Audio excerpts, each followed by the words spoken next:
ang budget ng Pilipinas ay hawak lang ng dalawang tao. Hawak lang siya ni Congressman Zaldico at ni Congressman Martin Romualdez. Yan ang katotohanan. Ang masaklap po, Ginoong Pangulo, sa kabila po ng track record na ito ni Mr. Zaldico, ang masaklap po, inappoint po siya ng Kamara de Representantes bilang tagapagbantay ng kaban ng bayan. Si Dracula, inappoint mo bilang tagapagbantay ng blood bank ng bayan. Wow, Mr. President.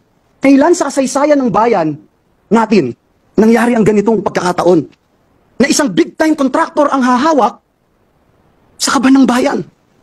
Only in the Philippines, Mr. President. Binag-uugatan nga nito yung 2025 budget. Who's responsible for all the insertions sa 2025 budget? Specifically, who was the approach chair? That was Zaldico. And Zaldico's company is in the top 15. Ba't hindi pinapatawag ng Congress? Papatawag nila.